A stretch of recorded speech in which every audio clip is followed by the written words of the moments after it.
E agora, o significado etimológico do termo vinda. O outro ponto que precisa ser destacado é sobre o sentido etimológico da palavra vinda. Essa palavra vem do grego parousia. Ela aparece 24 vezes no Novo Testamento. Comumente é traduzida por vinda, e assim ela é traduzida em Mateus capítulo 24, versículo 3, versículo 27, versículo 37 e versículo 39. Mas ela não significa apenas vinda, pode também significar chegada ou presença. E ela não exige que a interprete como sendo uma vinda escatológica para o fim dos tempos, como é o caso da chegada, parousia, de Tito. Deus, porém, que consola os abatidos, consolou-nos com a chegada de Tito. 2 Coríntios capítulo 7, versículo 6. E com a presença, parousia, de Paulo, porque as suas cartas, dizem, são graves e fortes, mas a presença do corpo é fraca, e a palavra desprezível. 2 Coríntios capítulo 10, versículo 10. A palavra parousia era comum no mundo greco-romano e basicamente significava presença. Era uma referência a uma visita oficial de um príncipe ou dignitário de algum lugar.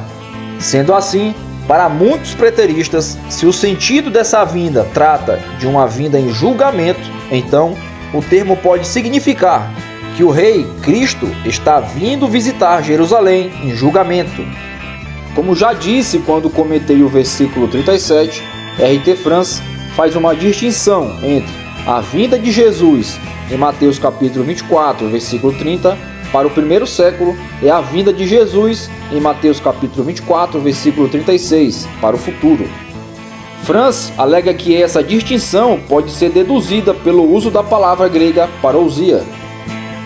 Como parousia não aparece em Mateus 24, versículo 30, e sim o termo grego echomai, vinda, então o versículo 36 trata da vinda escatológica de Jesus.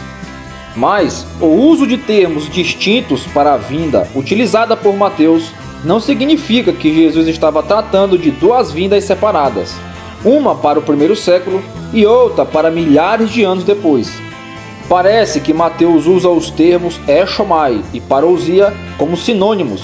Por exemplo, o termo parousia também aparece no versículo 27 do mesmo texto de Mateus, e France acredita que no versículo 4 até o 34 trata da queda de Jerusalém no primeiro século. Além disso, o termo echomai surge em Mateus capítulo 24, versículo 42, cujo texto France coloca como ainda para o futuro.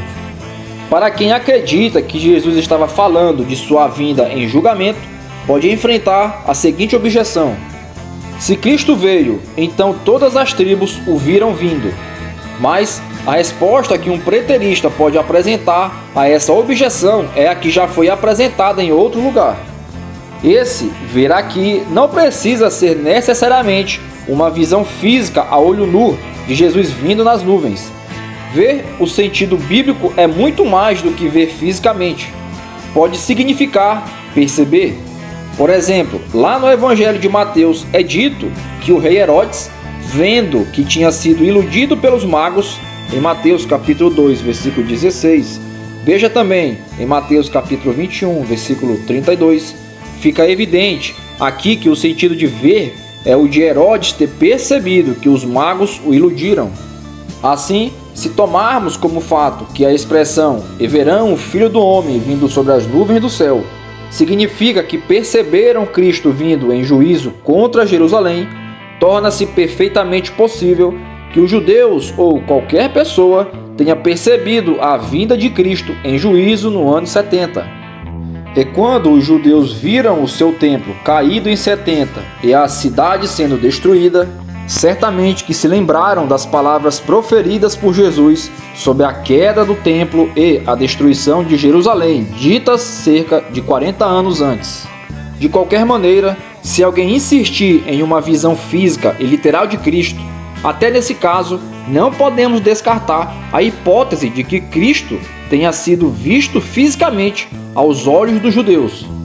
É possível que Jesus tenha sido visto pelos judeus, como Estevão viu Jesus com os olhos. Eis que vejo os céus abertos e o Filho do Homem, que está em pé à mão direita de Deus. Em Atos capítulo 7, versículo 56. Sabemos que nem tudo o que Jesus fez e disse foi registrado. João capítulo 21, versículo 25.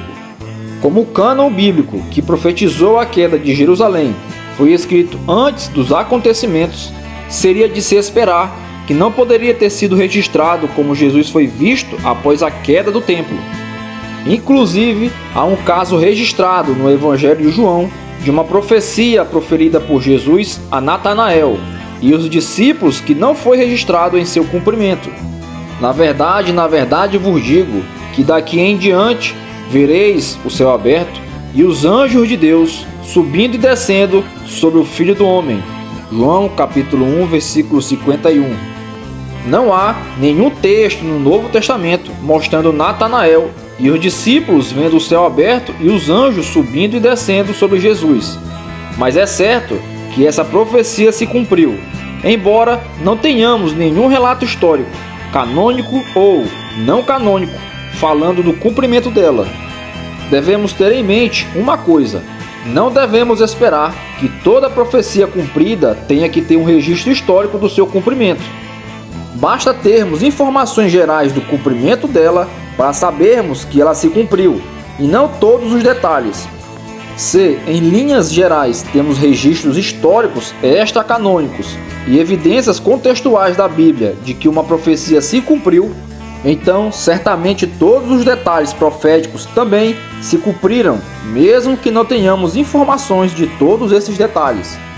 O profeta Amós profetizou para o profeta Amazias que a esposa deste iria se tornar uma prostituta, em Amós capítulo 7, versículo 17. Não temos registros históricos do cumprimento dessa profecia. Isso é evidência de que ela não se cumpriu? Não sabemos que ela se cumpriu porque ela está inserida no contexto de julgamento para o povo de Israel. Como, em linhas gerais, sabemos que esse juízo se cumpriu sobre Israel através da Assíria, então podemos deduzir que a profecia de Amós sobre a esposa de Amazias se tornar uma prostituta se cumpriu.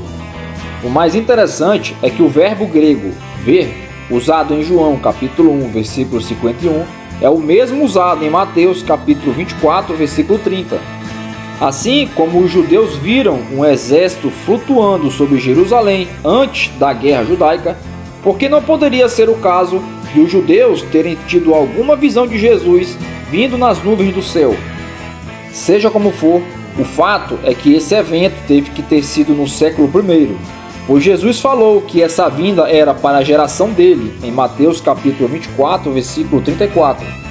Ademais, o próprio Jesus promete que ele seria visto nas nuvens do céu pelos membros do Sinédrio de sua geração.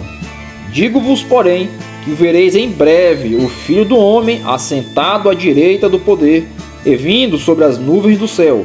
Mateus capítulo 26, versículo 64. Jesus está dizendo perante o Supremo Tribunal, Sinédrio, que as autoridades judaicas o veriam assentado, governando em seu trono celestial.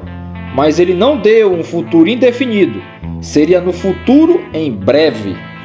Essa profecia só faz sentido se essa vinda fosse para a geração daqueles membros do Sinédrio. Veja que Jesus disse que ele viria em breve e não muito tempo depois. Veja o seguinte comentário de R.C. Sproul, que é bastante claro em sua posição. Parece-me que o entendimento mais natural de Mateus capítulo 24, versículo 29 a 35, seria o de que tudo que Jesus disse já aconteceu na história. Ele não estava falando de um cumprimento ainda futuro, conforme a nossa perspectiva. Jesus estava se referindo a um julgamento sobre a nação de Israel, que aconteceu em 70 depois de Cristo.